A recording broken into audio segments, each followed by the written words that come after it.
অনেক অনেক স্বাগত জানাই। আমার আজকের রেসিপি এঁচোড়ের কালিয়া। এটা খেতে অত্যন্ত সুস্বাদু এক রেসিপি। বাড়িতে বানিয়ে না খেলে আপনারা বিশ্বাসই হবে না যে এঁচোড়ের কালিয়া এতটা সুস্বাদু এবং টেস্টি হয়ে থাকে।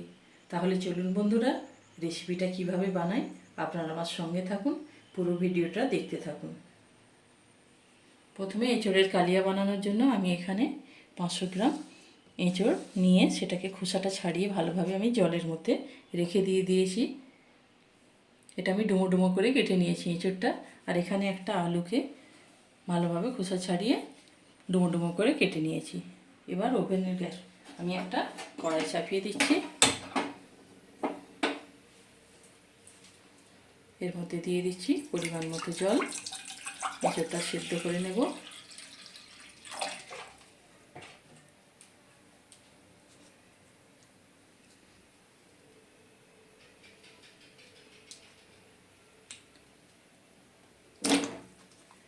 এঁচোড়টা আমি জলের মধ্যে দিয়ে দিচ্ছি কড়াইতে।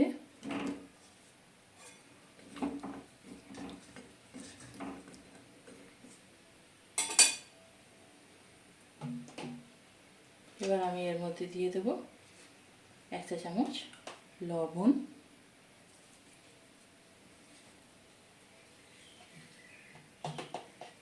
আর দিয়ে দেবো 1/2 চা চামচ হলুদের গুঁড়ো।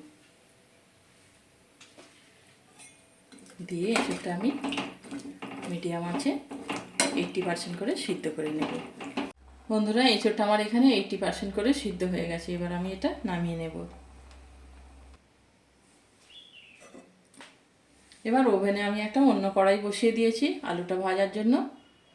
কড়াইটা গরম হলে এবার এতে আমি পরিমাণ মতো তেল দিয়ে দিচ্ছি।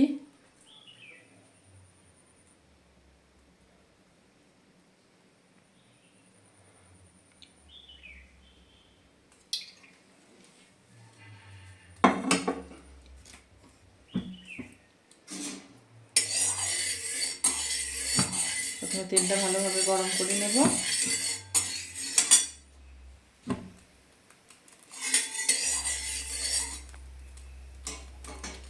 তেলটা গরম হয়ে গেছে। এবার আমি আলুটা এর মধ্যে দিয়ে দিচ্ছি।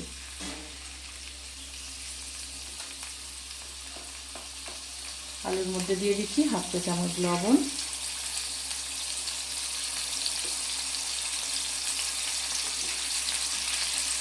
আর দিয়ে দেবো সামান্য একটু হলুদের গুঁড়ো।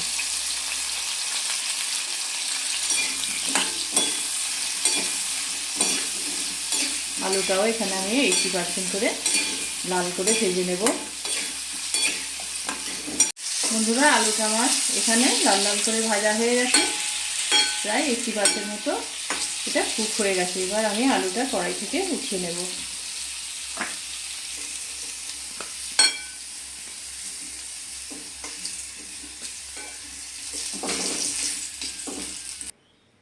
এবার এই কড়াইয়ের মধ্যে সামান্য একটু তেল আছে, এর মধ্যে আমি আরও একটু তেল অ্যাড করে দিচ্ছি।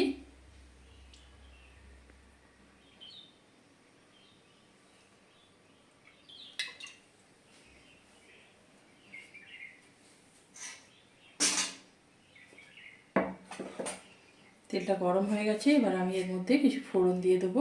নিয়েছি এখানে এলাচ 4টে, 2টো দারচিনি স্টিক, 4টে লবঙ্গ এবং 2টো তেজপাতা দিয়ে দিচ্ছি তেলের মধ্যে। কয়েক সেকেন্ড এটা ভেজে নেব। এবার আমি এর মধ্যে দিয়ে দিচ্ছি পেঁয়াজ বাটা। এখানে আমি 2টো বড় সাইজের পেঁয়াজকে পেস্ট করে নিয়েছি।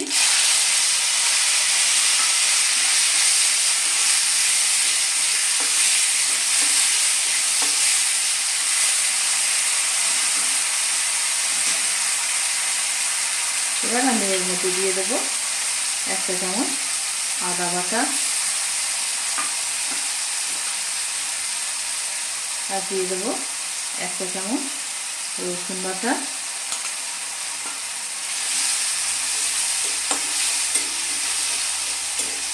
এটা আমি 2 মিনিট ভালোভাবে একটু কষিয়ে নিচ্ছি।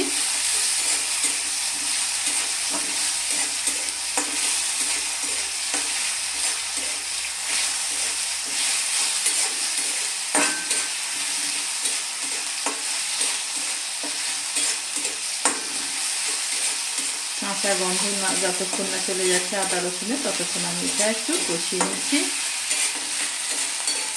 দেখতে পাচ্ছেন বন্ধুরা আমার মশলাটা কষানো হয়ে গেছে। এবার আমি এর মধ্যে দিয়ে দেবো একটা টমেটো পেস্ট,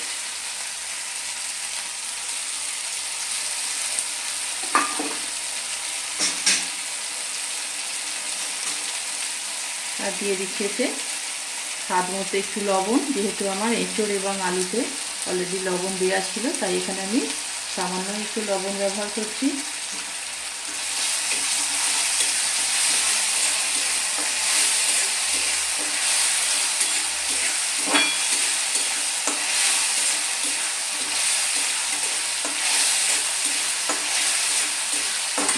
অতি অবশ্যই লো টু মিডিয়াম করে আপনারা মশলাটা কষাবেন, নইলে মশলাটা কষাতে কষাতে পুড়ে যেতে পারে।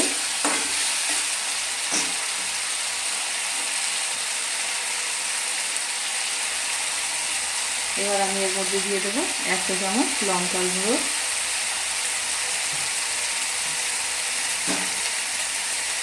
আর দিয়ে দিচ্ছি 1 চা চামচ কাশ্মীরি লঙ্কার গুঁড়ো,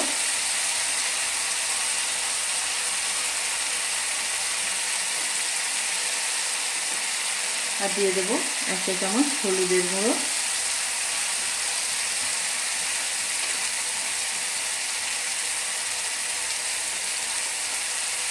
দিয়ে দিচ্ছি 1 চা চামচ ধনিয়া গুঁড়ো,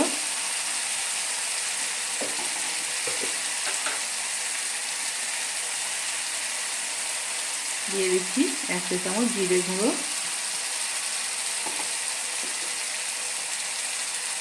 এখানে আমি খুব সামান্য একটু জল ব্যবহার করছি।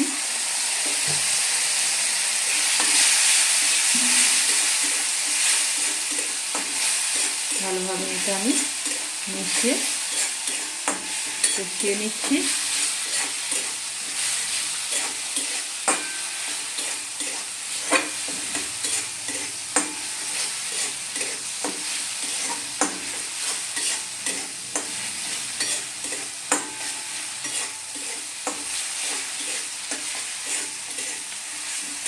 মশলাটা আমার এখানে ভালোভাবে কষানো হয়ে গেছে। দেখতে পাচ্ছেন মশলা থেকে তেলও ছেড়ে দিয়েছে। এবার এই পর্যায়ে আমি এর মধ্যে সিদ্ধ করে রাখা এঁচড়টা দিয়ে দিচ্ছি।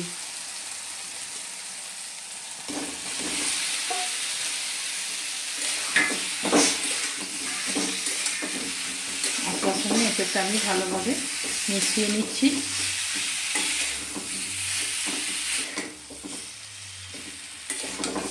এবার আমি এর মধ্যে ভেজে রাখা আলুটা দিয়ে দিচ্ছি। সমস্ত উপকরণ আমি ভালোভাবে মিশিয়ে নিচ্ছি।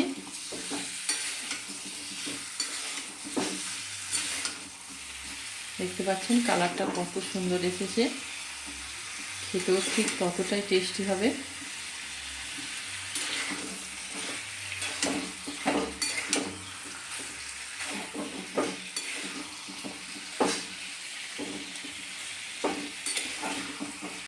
এবার আমি এর মধ্যে স্বাদ মতো একটু চিনি দিয়ে দেবো।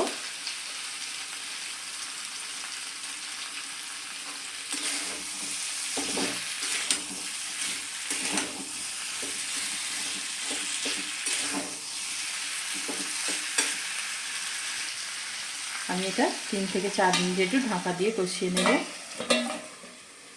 ঢাকাটা এবার আমি খুলে নিচ্ছি।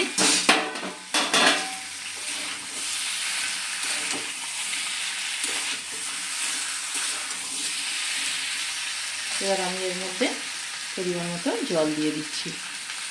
আমি খুব বেশি ঝোল এখানে রাখবো না, গ্রেভিটা একটু গাঢ় গাঢ় হবে।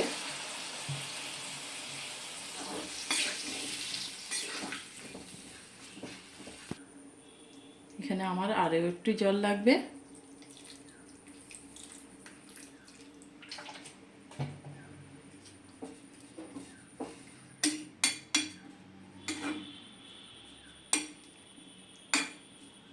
কালারটা দেখতে পাচ্ছেন বন্ধুরা। এবার আমি এর মধ্যে ফাইনালি একটু গরম মশলা পাউডার ছড়িয়ে দেব।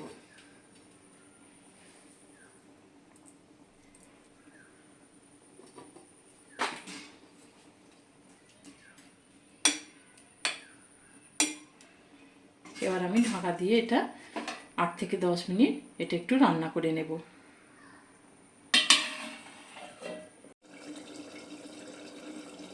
বন্ধুরা আমি 10 মিনিট পর ফিরে এলাম। ঢাকাটা এবার আমি খুলে দেখছি। দেখুন একদম রেডি হয়ে গেছে এঁচোড়ের কালিয়া। এবার আমি ফ্লেমটা বন্ধ করে দিচ্ছি।